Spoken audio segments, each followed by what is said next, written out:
상공을 지배하는 과학기술의 총아, 항공기.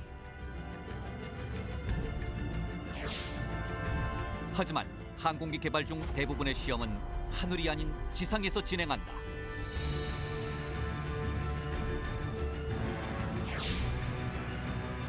총 5대의 시제기를 제작해 다양한 시험을 진행한 KT-1 개발팀.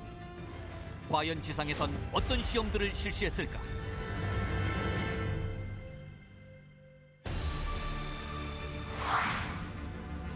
최선을 다했던 시제기 설계. 하지만 미국 공군 전문가로부터 냉철한 지적을 받아야 했다는데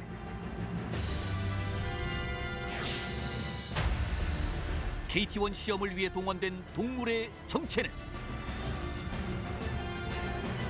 우리 손으로 만든 최초의 공군 훈련기 KT-1 개발에 직접 참여한 주인공들과 함께 시제기 제작과 시험 과정의 에피소드를 알아본다.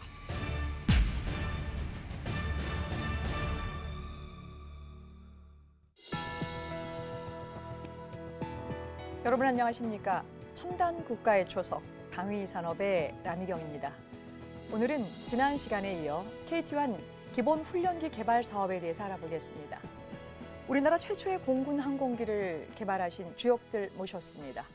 먼저 국산 기본 훈련기의 안전한 이착륙을 책임지신 분이시죠. 세부계통 개발을 이끌으셨던 전재춘 박사 모셨습니다. 안녕하십니까? 전재춘입니다. KT-1의 체계 설계와 종합 분야를 책임지셨던 이수용 고문 나오셨습니다. 안녕하십니까? 이수용입니다.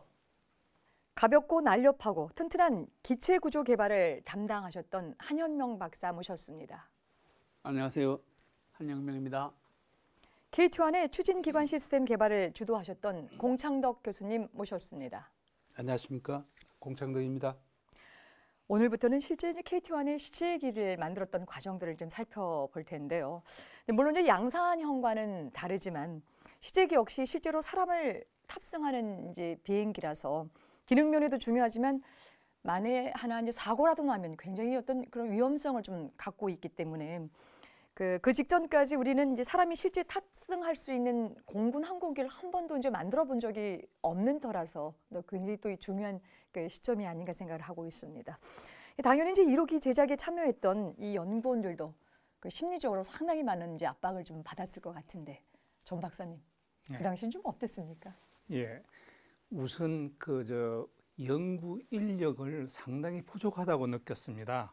그래서 연구 인력뿐만 아니라 예산 자체도 우리가 어느 정도 필요하다고 생각했는데 실제로 그 예산이나 인력이 다 부족하고 거기다가 기술도 부족하고 경험도 없습니다. 그렇기 때문에 항상 시간에 쫓길 수밖에 없고 그래서 심리적 부담을 안았습니다. 그 다음에 이 실제로 설계를 하다 보면은 이 앞에서 먼저 그 외형 형상을 디자인하고 그 다음에 그 결과가 우리 부서에 오면은 레이아웃을 다시 해야 되는데 그 결과가 늦게 오기 때문에 우리가 차지하는 그 시간을 다 까먹고서 나중에 온다는 거예요. 그래서 시간이 적어서 또 부담을 안게 돼요. 그리고 앞팀에서 그 늦게 그 결과물을 줘가지고 이거 연구할 시간이 적은데 거기에다가도 또 한 번만에 합격이 아니라 다시 수정을 해야 한다고 결과를 다 만들고 나면 다시 수정 이래갖고 또 오게 됩니다. 그러면 제 또 설계를 해야 되고. 한 박사님도 같은 질문 드리는데요. 어떠셨습니까? 그 이전 시간에도 말씀드렸습니다만은 우리가 전혀 그 경험이나 지식, 인프라가 이제 일천한 상태에서 정말 맨주먹 붉은 피 뜨거운 가슴으로 이 항공기 개발 업무에 이제 임하게 됐는데 사실 이제 다른 프로젝트보다도 이 항공기를 개발한다는 것이 사람이 타서 비행을 하고 잘못되면 그 인명이 희생이 될 수 있다 하는 그것에 대한 책임감이 굉장히 큰 부담으로 항상 모든 사람들한테 다가와 있었죠. 예를 들어서 유상 장비나 해상 장비는 고장이 나면 거기서 정지해서 거기서 고칠 수가 있는데 항공기는 뭐 공중에서 우리가 정지할 수가 없고 결국 인명의 희생으로 이어지니까 거기에 대한 그 부담감이 굉장히 컸고요. 여기 계시는 이수용 실장님 같은 경우는 특히 이제 그런 부담이 크셔가지고 제가 알기로 그 원형 탈모증이 3번 정도 오셨던 것으로 그 여기 머리가 동그랗게 머리가 빠진 상태에서 뭐 바쁘게 왔다 갔다 하신 것을 제가 본 기억이 나고요. 또 많은 연구원들이 사실 위장병을 갖고 있었습니다. 그때 그런 부담이 사실 굉장히 컸었죠. 제 같은 경우는 1990년에 영국에 출장을 가서 당시 그 영국에서 이제 우리 KT-1 시험 비행 조종사 훈련을 하고 있었는데 당시에 그 공군 소령 이진호 소령이 하고 같이 제가 2인승 훈련기를 같이 탑승을 한 적이 있었습니다. 그 막상 탑승을 해보니까 우리가 일반 그 대형 민수 항공기 타는 거하고는 전혀 차원이 다른 정말 그 죽음과 생과 사가 바로 그 옆에 있는 그런 비행이더라고요. 그리고 그 비행을 해보면서 저는 그 조종사들에 대한 존경심이 그때 굉장히 크게 다가왔고 지금도 저는 조종사들에 대한 존경심을 항상 갖고 있습니다. 그리고 전 개발 기간 동안에 조종사들이 어떤 건의를 한다거나 자기 생각을 이야기했을 때 항상 그네들의 생각을 되도록이면은 그 수용해 주려고 하는 우리 이수용 실장님이 많이 수용을 해주기 때문에 이수용이거든요. 그래서 뭐 수용해 주려고 하는 그런 노력을 많이 했었고요. 그때 사실 그 막상 비행을 해보니까 매 비행이 생과 사가 같이 있는 겁니다. 그렇게 위험하더라고요. 그래서 제가 그때 그 비행을 하면서 아, 내가 이 KT-1 프로젝트에 참여한 이상 여기에 정말 내 한번 올인을 좀 해야 되겠다 해서 그때 이제 나름 다짐을 한 것이 내가 하고 있었던 그 각종 그 취미 활동을 내가 이 비행기 개발이 끝날 때까지는 하지 않겠다 그렇게 다짐을 했고 실제로 그 다짐을 지켰습니다. 그런 식으로 저는 그 심리적인 부담이 항상 있는 가운데서 그러나 큰 보람을 가지고 이 프로젝트를 수행을 했던 기억이 납니다. 공군 무기 체계가 다른 무기 체계에 비해서 이게 생과 사를 같이 한다라고 하는 그 개념 때문에 굉장히 조심스럽게 지금 접근해 들어간다는 것이 다른 무기 체계랑 좀 어떤 차이를 두는 이제 점인 것 같은데요. 이제 본격적으로 KT-1 이제 시제기 이제 개발 과정을 좀 여쭙겠습니다. 이고모님, 이제 항공기를 개발할 때 좀 우리가 좀 시제기를 얘기하고 있습니다만은 시제기와 이 양산기 어떤 좀 차이를 두고 있습니까?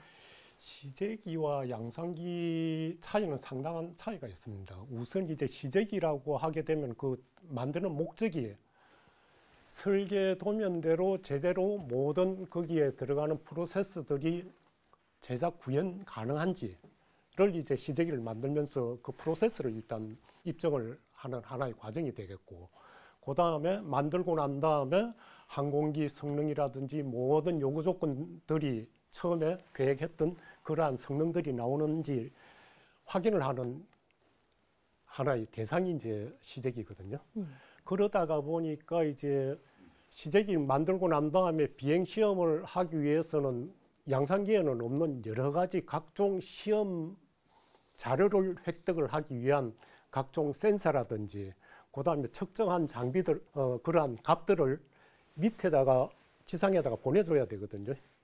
그다음에 또 하나 중요한 거는 시제기다가 보니까 비행을 하는 상태가 밑에 지상에서 지금 어떤 시험을 어떤 형태로 하고 있는지 지상에서 모니터링이 돼야 됩니다. 그 이야기는 리얼타임으로 실시간으로 비행 상태가 뭐 엔진 파라미터뿐만이 아니라 이런 돌아가는 각도가 지금 얼마인데 항공기가 어떤 운동을 하더라는 게 전부 밑에서 화면 내지는 이제 주르르 기록 장치에 의해 가지고 리얼타임으로 그게 다 전송이 돼야 되다 보니까 송수신 장비들도 항공기에 탑재가 돼야 되고, 그 다음에 위험한 시험을 할 경우에는 이제 또 안전장치가 앞으로 이제 구체적으로 설명되겠습니다만 스핀이라는 게 상당한 항공기만 가지고 있는 고유한 비행 어떤 패턴입니다. 이게 스핀이라는 게.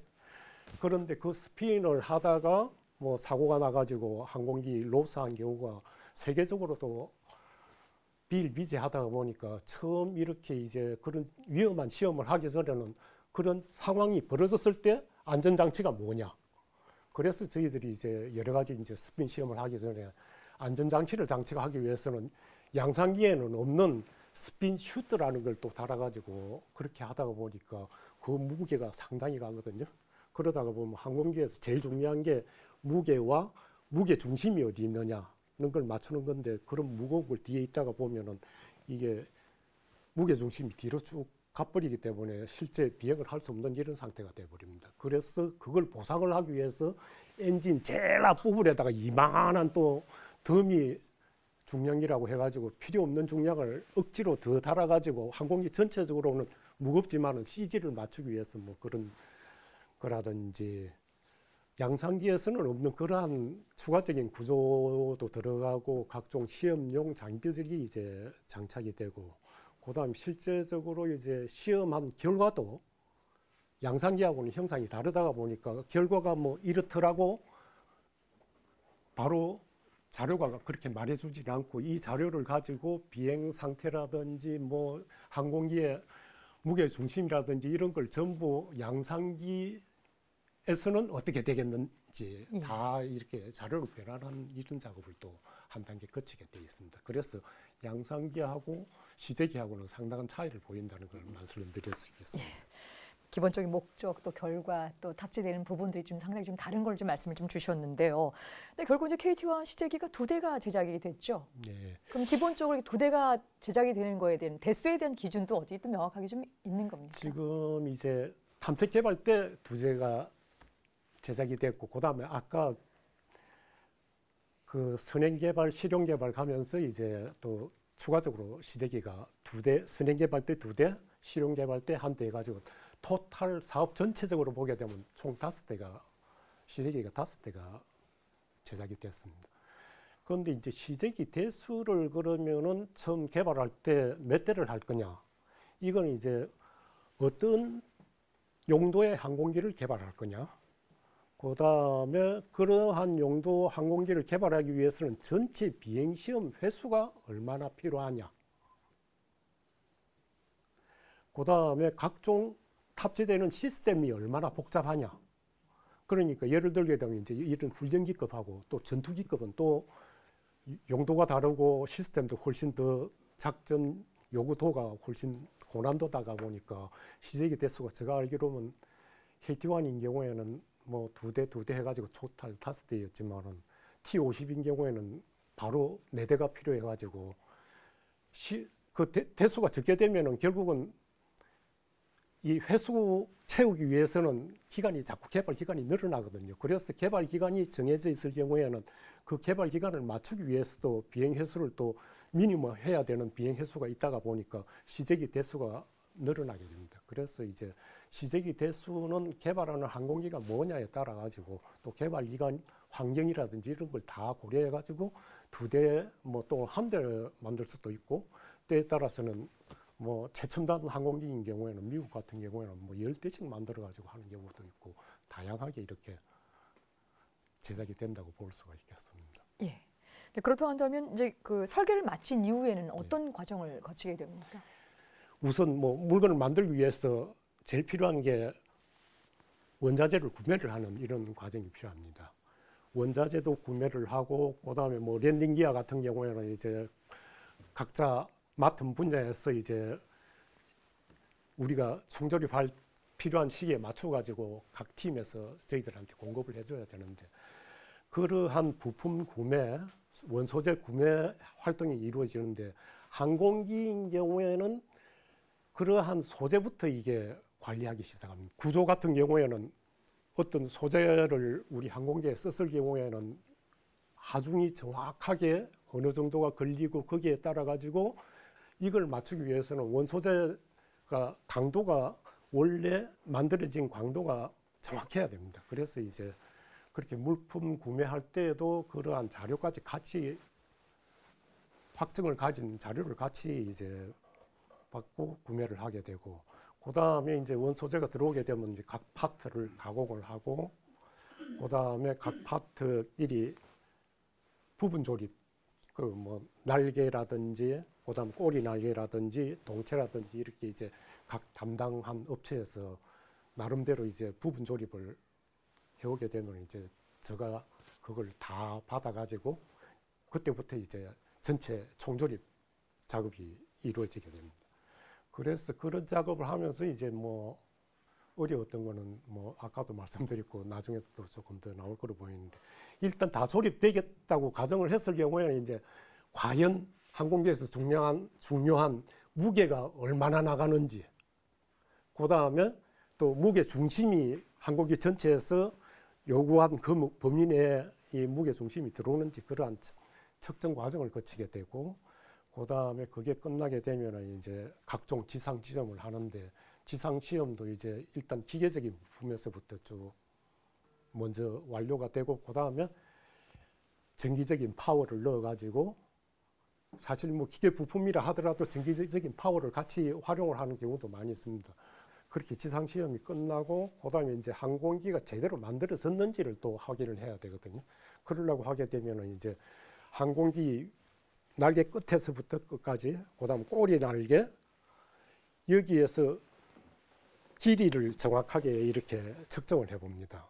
그러면은 이제 이쪽 거리하고 이쪽 길이하고 딱 맞아야 이게 제대로 조립이 되는데, 이게 상당히 허용 공차 밖에 벗어나게 되면 조립하는데 뭔가 이상이 있다는 이런 외형 측정을 하게 되고, 그 다음에 구조 쪽에 이제 시간을 할애해서 지상 진동 시험, 그 다음에 그런 게 다 끝나고 난 다음에 드디어 이제 엔진 시동을 걸게 됩니다. 이런 시스템들이 다 점검이 되고, 마지막에 물론 추진 기간도 나름대로 필요한 시험을 합니다만은, 이제 연료를 넣어가지고 이제 엔진을 돌리는 게 제일 마지막 시험이 되겠습니다. 예. 그걸 하고 난 다음에 이제 활주로 저속에서부터 고속 활주로까지 해서 그다음에 이제 비행 시험 돌입을 하게 되겠습니다. 예, 말씀 잘 들었습니다. 여러분께서는 지금 첨단 국가의 초석 방위 산업을 시청하고 계십니다.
첨단 국가의 초석 방위 산업. 오늘은 KT1 기본 훈련기 개발 사업에 대해서 알아보고 있습니다. 이제 한 박사님, 정현 씨 지난 시간에 이제 항공기 그 기체 구조가 얼마나 이제 중요한지 이제 말씀을 좀 주셨는데요. 이제 이륙해서 다시 착륙할 때까지 여러 가지 이 견뎌야 할 뭐 이런 무게, 뭐 방향 아니면 여러 가지 어떤 자극 이런 것들이 좀 있을 텐데요. 근데 그런 것들을 준비해야 되기 때문에 지상에서의 어떤 그런 준비, 다양한 이 그 구조 개발 시험도 좀 있을 것 같은데요. 이제 어떤 시험들이 구체적으로 좀 있습니까? 네, 크게 6가지 시험으로서 기체 구조의 그 안전성을 확인하고 입증을 하게 됩니다. 그 6가지 중에서 4가지는 지상에서 시험을 하고요. 2가지는 이제 실제 비행을 하면서 시험을 하게 되는데, 먼저 지상에서는 항공기가 그 기동할 때 받는 정적인 하중에 대해서 충분한 정적인 강도를 갖고 있는가 하는 그 정하중 구조 시험이 있고요. 2번째로 그 반복 하중에 대해서 구조의 그 내구성이 충분한가를 보는 구조 피로 시험이 2번째가 되겠습니다.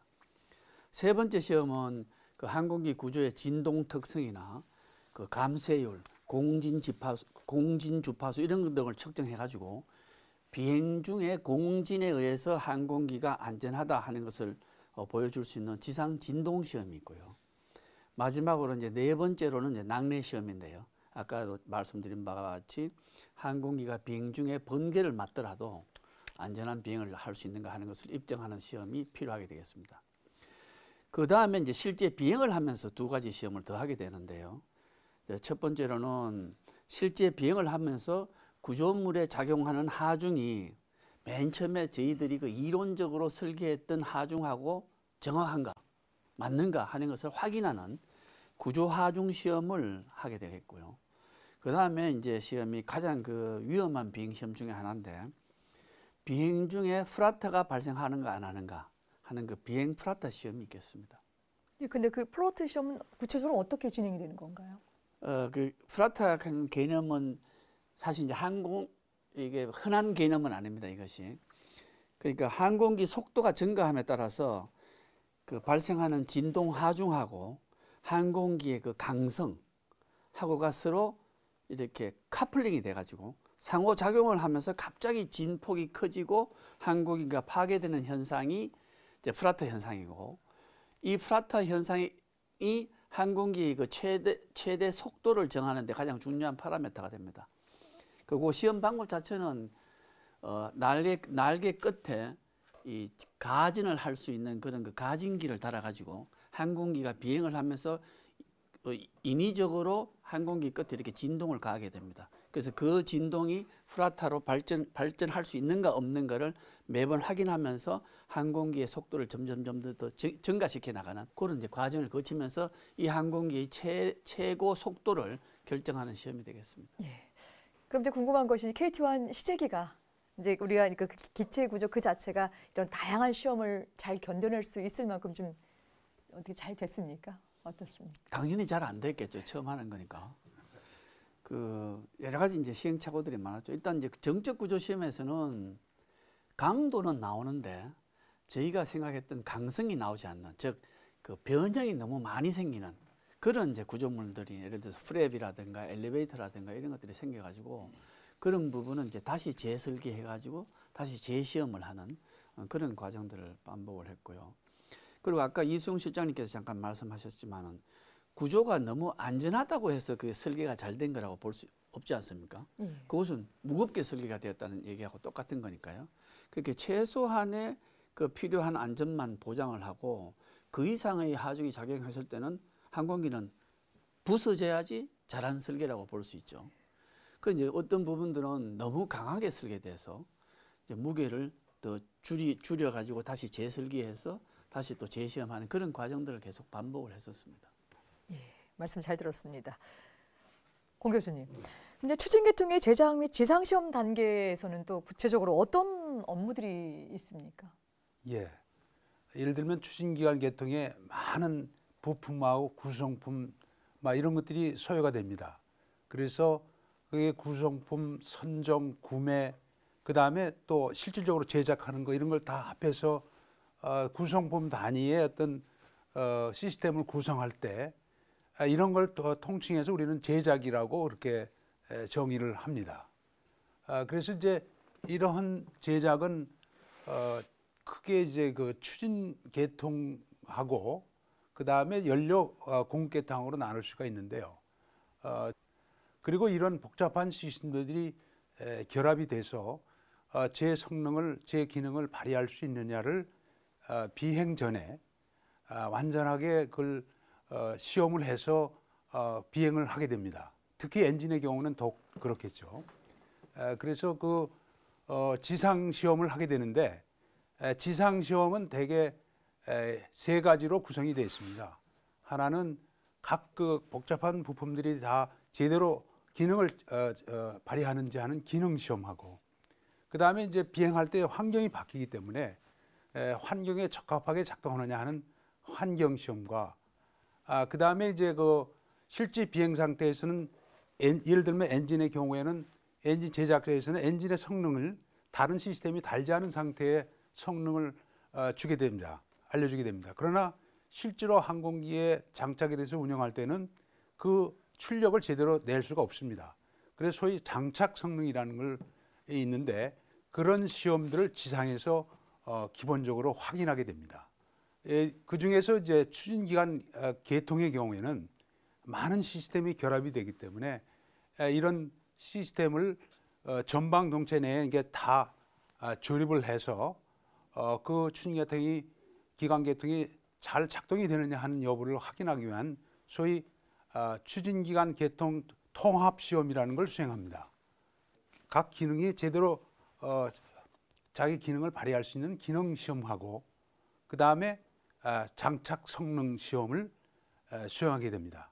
이때 그 시험을 하기 위해서는 그냥 하는 게 아니라 지상시험 리그라는 거를 먼저 설계 제작해서 그걸 가지고 시험을 수행하게 되는데, 이때 뭐 테스트할 항목이라든가 또 절차라든가 이런 걸 수립해서 말씀드린 그런 시험을 수행하게 되고요. 연료 계통의 경우에도 실제로 이제 항공기 안에 탱크니 뭐런데 다른 시스템이 조립이 되게 되지 않습니까? 그러나 실제로 지상에서 시험하려면 그게 없기 때문에 지상 시험 리그라는 걸 새롭게 설계 제작하게 됩니다. 그 지상 시험 리그는 비행 상태하고 유사하게 모사할 수 있는 그런 시험 장치입니다. 우선 자세 모행, 그러니까 이런 좌우에 이렇게 그 롤링 모션이라든가 이런 걸 롤링 모션이라는데, 그 다음에 위아래로 이렇게 자세가 변하는 뭐 피치 모션이라든가 이런 거를 모사할 수 있는 시험 리그를, 지상 시험 리그를 설계 제작하는데, 그리고 또 하나는 이제 비행 중에 연료의 온도라든가 기압이 달라지기 때문에 이런 걸 이제 모사할 수 있는 그런 시험, 지상 시험 리그를 하는데, 추후 개발되는 뭐 T-50이라든가 다른 항공기 그 엔진 추진 시스템 연료 계통을 변형을 해서 사용을 했죠. 이런 것들이 이제 지상 시험에 해당이 되겠습니다. 예. 뭐 기능 시험, 환경 시험, 성능 시험, 뭐 기본적인 세 개의 어떤 지능 네. 시험을 지상 시험을 바탕으로 해서 이제 추진 기관 시스템 통합 이제 지상 시험까지 굉장히 다양한 부분을 주셨는데요. 이제 궁금한 것은 이 KT1이 이 지상 시험의 이런 과정적인 부분들을 또 어렵게 가면서 좀 진행이 됐겠죠? 어떠셨습니까? 물론 그 제작해서 또 시험할 때까지 여러 가지 문제점이 있었습니다. 그러나 이제 그 중에서도 추진 기관 계통은 당시 그 삼성항공이 맡아서 제작을 수행했는데, 삼성항공은 엔진 전문 업체로서 창정비라든가 엔진 부품을 제작해본 경험이 축적돼 있어서 실제로 제작하는 데는 큰 어려움은 없었습니다. 그러나 연료 계통은 대우중공업에서 했는데, 대우중공업이 경험이 없다 보니까 예를 들면 연료 탱크의 기밀 유지에 상당히 어려움이 있었습니다. 그리고 이제 각종 거기 파이핑, 그러니까 그 연료 도관이라든가 이런 것들 경험이 없어가지고 제대로 조립하는데 잘 맞지 않아갖고 굉장히 어려움을 겪은 바 있고요. 추후 지상 시험에서도 그 배면 탱크 시험이라든지 아니면 자세 모의라든가 연료 온도 모사 이럴 때 시행착오를 많이 겪은 바 있습니다. 예, 말씀 잘 들었습니다. 여러분께서는 지금 첨단 국가의 초석 방위 산업을 시청하고 계십니다. 항공기 엔진은 동력을 만드는 방식에 따라 왕복 엔진과 터보 엔진으로 구분된다. 왕복 엔진은 피스톤의 왕복 운동을 회전 운동으로 전환해 프로펠러를 돌리는 엔진이다. 라이트 형제가 개발한 세계 최초의 비행기 플라이어에도 바로 이 왕복 엔진이 장착되었었다. 하지만 최근엔 경헬기를 제외하고는 거의 사용되지 않는다. 터보제트 엔진은 공기를 흡입해 압축하고 여기에 연료를 분사해 발생시킨 고온 고압의 연소가스를 분출시켜 그 반작용으로 추진력을 얻는 방식이다. KT-1 훈련기가 채택한 터보프롭 엔진은 가스 터빈을 이용해 프로펠러를 돌리고 그 힘으로 공기를 밀어내 추진력을 얻는다. 터보프롭 엔진은 왕복 엔진에 비해 무게가 가볍고 출력과 최고 속도가 우월하다. 또 수명이 길고 고장률이 낮으며 정비가 쉽고 편리하다. 또한 터보제트 엔진에 비해 연료비가 적게 들고 경제적이다. 네, 자료화면 잘 봤습니다. KT1 기본 훈련기 시제기 개발에 대해서 알아보고 있는데요. 전 박사님, KT1 세부 계통 중에서 이 브레이크를 개발하는 이 과정이 또 굉장히 또 어려움이 많았다고 하는데 어떤 어려운 점이 좀 있었습니까? 항공기의 그 브레이크 시스템은 지상에서 주로 많이 사용을 하는데 일반적으로 항공기가 정지할 때 사용하나 그 아주 여러 가지 조건에서 정지를 할 수 있는 능력이 있어야 합니다. 그 중에서도 임무 포기 속도라 해서 RTO라고 부르는데 그 속도에서도 정지를 할 수 있어야 하는데 이때 가장 에너지를 많이 흡수해야 되는 시기입니다. 이와 같이 정지하는 형태가 여러 가지가 있기 때문에 이런 것들을 다 종합을 해서 100가지의 종류를 그 브레이크가 다 이겨낼 수 있는 능력을 갖고 있어야 규격에서 정하는 것을 패스할 수가 있습니다. 그래서 그것을 하기 위해서는 우리는 그 임무나 패스는 그 밀 규격에 다 나와 있지 않 군사 규격에 나와 있지만은 그런 시험을 할 수 있는 장비를 국내에서는 없기 때문에 어떻게 해볼 수가 없습니다. 그래서 전문 회사를 국외에다가 의뢰할 수밖에 없습니다. KT-1 초기에는 우리가 저 투카노의 랜딩 기아에 장착되는 브레이크를 이용했기 때문에 이 브레이크는 굉장히 우리 용량에 비해서 큰 브레이크였기 때문에 조금만 이렇게 브레이크를 밟으려 치면은 바로 항공기가 확 서버리기 때문에 상당히 위험하다고 생각되고 그래서 조종사들은 항상 불만을 얘기했습니다. 브레이크를 잘못해서 비행기가 이렇게 쓰러질 뻔한 것을 몇 군데 경험을 했기 때문에 비행한 후에는 항상 불만을 하더라고요. 그래서 불만이 계속해서 누적해갖고 오던 중에 한번 그 조종사가 저보고 조기문 중령인데 그 양반이 이 항공기를 한번 타봐라. 그래서 저를 앞에 학생 좌석에 앉히고 그 양반이 뒤에 앉아가지고 브레이크를 항공기를 진행 중에 밟아라 하고 얘기를 했어요. 그래서 제가 한번 밟아봤어요. 근데 급작스럽게 항공기가 팍 서는 거예요. 그래서 깜짝 놀래가지고 보니까 그러지 않아도 우리가 자동차에 앉았을 때는 이게 좌석이 낮아서 별로 모르겠는데 이게 비행기는 좀 이렇게 높지 않습니까? 그런데 조금 불안정한 감을 느끼고 있는데 밟으니까 정말 이건 어렵더라고요. 그래서 이거 이대로는 참 어렵겠구나 하고 생각해서 그런 개발하기를 갖다가 마음 먹고 여러 가지로 이제 수소문해서 찾고 있었는데 도저히 찾을 방법이 없어요. 대응해 주는 회사가 없었어요. 그래서 영국에 있는 그 브레이크 회사들을 조사해 가지고 한번 같이 출장을 갔습니다. 그래서 가서 그 페어리에 있는 같이 이제 조사를 해 봤는데 영국 그 브레이크 회사에 있는 사람들 얘기는 자기들은 이렇게 소형 브레이크를 개발하지 않고 대형만 하기 때문에 이런 소형을 개발하려고 그러면은 예산도 많이 들어갈 뿐만 아니라 거기에 들어가는 기간도 길다. 그렇기 때문에 우리는 별로 그렇게 관심을 안 보인다. 근데 그 후면에는 사실은 그 사람들 생각에는 이거 개발해봐야 별로 남는 게 없을 거다. 양산이 갈는지도 모르고 이러니까 그걸 관심을 안 보이더라고요. 그래서 몇 군데를 가는데 다 같은 얘기를 했습니다. 그래서 이제 토로 와가지고 사무실에 그 페어리 사무실에 있는데 그 다음 날 아침에 그 어떤 미국인 엔지니어가 소형 그 브레이크를 들고 딱 들어오더라고요. 그래서 이게 웬일이냐 하고 물어봤더니 그 페어리에 있는 그리핀이라는 우리 동료 엔지니어가 거기 근무를 했는데 이 양반이 자기가 초청을 했다는 거예요. 근데 우리는 그렇게 다니면서 사정을 해도 안 되는데 그 페어리 엔지니어는 전화 한 통으로 바로 그 다음 날 샘플을 들고 왔어요. 그러니까 이게 차이라는 거예요. 그 사람은 우리가 아무리 얘기해도 안 되지만 페어리라는 회사에서 엔지니어가 얘기하면 바로 그 다음 날 올 수 있지만 우리는 안 되는 거예요.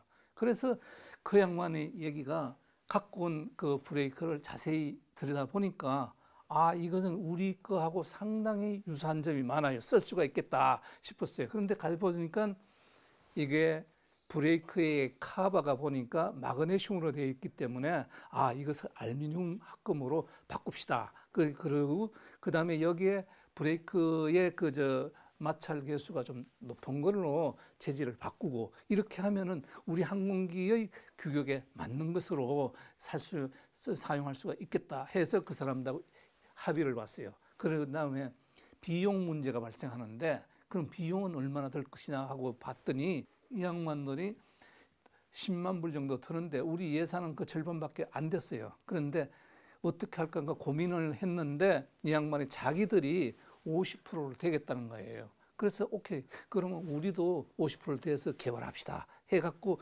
그 우리가 갖고 있는 사양에 맞는, 그리고 우리가 그 랜딩기에 장착해서 항공기에 들어갔을 때 그 부피가 되도록 이런 모든 조건들을 갖다가 다 맞게끔 주고 그 사람들이 개발을 해달라고 했습니다. 그랬더니 이 양반들이 흔쾌히 그걸 갖고 가서 자기 회사에 가서 열심히 설계를 해갖고 왔어요.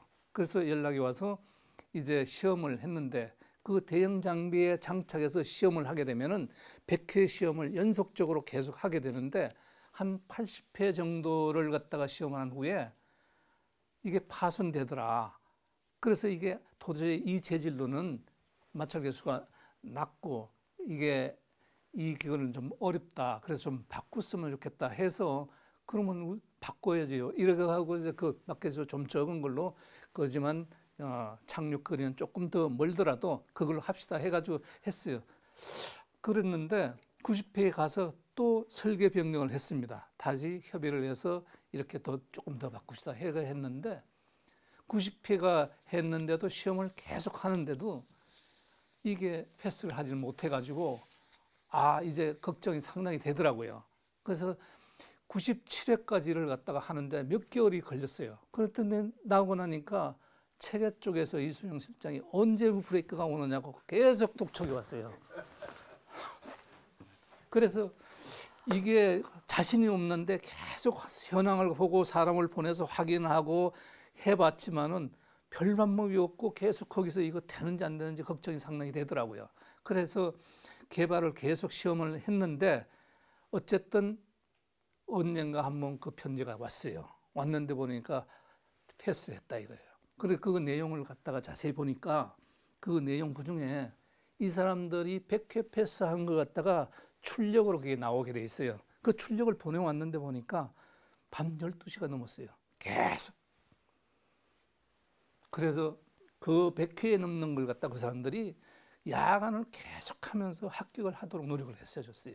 그래서 그게 패스돼서 우리가 사용하게 됐습니다. 그래서 억지로 조금 늦었지만은 체계에서 장착해서 우리가 그걸 살 수 있었어요. 참 우리는 양쪽 회사에 상당히 고맙다고 했습니다. 예. 지금 이제 돌이켜 생각해 보니 이제 고맙고 단계적으로 좀 이루어져 온 것 같지만 실질적으로 그 당시에 뭐 착륙 장치 구입할 때랑 똑같은 양상으로 이 브레이크를 구하는 작업들이 거의 유사하게 이제 힘든 과정들을 이제 거쳤는데요. 한 박사님, 마찬가지로 이제 기체 외부 구조물 중에서도 또 많은 어려움이 있었을 것 같은데요. 이 조종석을 보호하는 덮개를 이제 캐노피라고 하는데 지금 이제 앞에 모형을 갖고 계신데요. 이 KT1 시제기에 이 캐노피를 개발하시면서도 마찬가지로 이제 고생이 많으셨다고 하는데 어떤 이야기입니까? 이제 이 캐노피가 항공기 구조물 중에서 가장 예민했던 구조물입니다.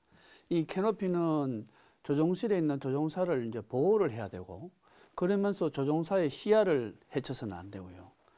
또 비행 중에 조류가 충돌을 하더라도 깨지지 않아야 되고 우리 KT1 같은 경우는 2파운드의 새가 200나트로 부닥쳐도 깨지지 않아야 한다는 그런 요구사항이 있었습니다. 또 반면에 비상시에 우리 조종사가 탈출을 해야 되는데 탈출을 하기 위해서는 이 트랜스피어런시가 또 잘 깨져줘야 된다 하는 그런 또 상반되는 요구사항이 있는 나름대로 상당히 예민했던 구조물이었는데요. 이 캐노피는 이제 좀 이렇게 투명한 말하자면 플라스틱 재질로 된 트랜스피어런시와 이제 이 프레임으로 구성이 되는데 특히 이제 이 아크릴릭 소재로 되어 있는 트랜스피어런시 같은 경우는 저희들이 전혀 만들어 본 경험이 없었습니다. 그 사실 이제 매번 처음에는 이제 몇 번 트라이를 해보니까 이 트랜스페런시를 성형한다는 것이 굉장히 예민하고 일솜씨가 필요하고 또 그 공정에 상당한 노하우가 필요한 그러한 작업이더라고요. 그래서 결국 저희들이 경험이 없이 몇 번 노력해봤지만 안 되고 결국은 이제 해외에서 기술 이전을 받아서 이것을 성형하기로 결정을 했고 당시에 이제 그 미국 텍스타사하고 계약을 해서 거기서부터 성형 기술을 이전받아서 지금은 이제 밀양에 있는 한국파이버라는 회사에서 이것을 성형을 했었습니다. 그런데 실제로 그 성형하는 기술을 이전받아서 성형을 해도 아까 말씀드린 대로 이 작업 자체가 수작업이고 상당한 그 일솜씨와 경험과 아주 예민한 그런 것들이 필요하더라고요. 그래서 초창기에는 그 불량률도 상당히 높고 애를 많이 먹었고 저도 개인적으로 이 트랜스페런시 때문에 정말 밤에 한숨도 안 자고 꼬박 밤을 샌 적이 몇 번 있었어요. 그런 기억이 남는 구조물이고요. 그리고 이제 나중에 이걸 성형하고 난 후에 실제로 이 캐노피가 2파운드의 새가 200라트에 부닥쳐도 안전한가 하는 걸 이제 확인하고 입증을 해야 되는데 또 그런 시험 장치가 우리나라에 전혀 없었으니까 이 2파운드의 새를 말하자면 압축 공기로 200라트로 밀어낼 수 있는 그런 시험 장치부터 이제 만들기 시작을 했죠. 그래서 만들어서 이제 시험을 하는데 뭐 녹화 장치도 없어가지고 마침 또 저희 집에 있던 캠코더를 들고 와서 이렇게 녹화를 하고 그때는 이제 그런 시기였고요. 그리고 이제 2파운드의 새는 이제 닭으로 대신을 했었습니다. 그래서 이제 닭을 이제 그 희생을 시켜가지고 이제 시험을 하게 되는데 아무도 서로 그 희생시키는데 참여를 안 하려고 그러죠. 서로 눈치들만 보고. 근데 어쨌거나 이제 그렇게 시험을 했고요. 나중에는 이제 그 공군 전력 증강에 크게 기여한 그 희생된 닭들을 위해서 저희들이 성대하게 그 추모제를 치러줄 적이 있었습니다. 그 다음에 이제 조류충돌 시험은 이것뿐만 아니고 저희 이 날개는 이 안에 연료가 가득 차 있습니다. 그럼 마찬가지로 만약 새가 여기 부닥쳤을 때 연료가 새 나오면 안 되겠죠. 그래서 이제 그 시험도 마찬가지로 조류충돌 시험을 이 날개 앞전에다 해가지고 파손은 어느 정도 되더라도 이 안에 있는 연료가 새 나오지 않는다 하는 그 시험도 그때 그 만든 장치를 가지고 같이 시험을 했었습니다.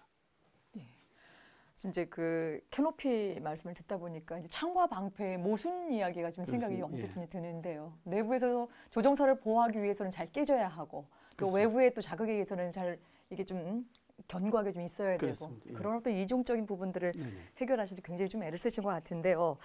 근데 지금 이제 그런 과정에서 이제 사실 항공기의 수명이요. 이제 기체 구조가 얼마나 오래 가느냐에 따라서 좌우가 될 것 같기도 하는데요. 이제 개발 과정에서 이 기체 구조의 이 사용 연한을 보증할 수 있는 어떤 그런 어떤 시험 과정도 있습니까? 물론입니다. 요구 사항이 우리 항공기 구조는 만 비행 시간 동안 피로에 의한 파괴가 일어나서는 안 된다는 그런 요구 조건이 있었습니다.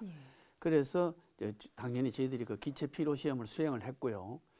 그 비행 훈련할 때 그 비행 과목마다 그 작용하는 반복 하중을 계산을 해가지고 그 만 비행 시간에 해당되는 그 하중 횟수만큼 반복적으로 이제 기체 구조에 가해서 피로 파괴가 일어나는가 안 일어나는가를 확인을 했는데요.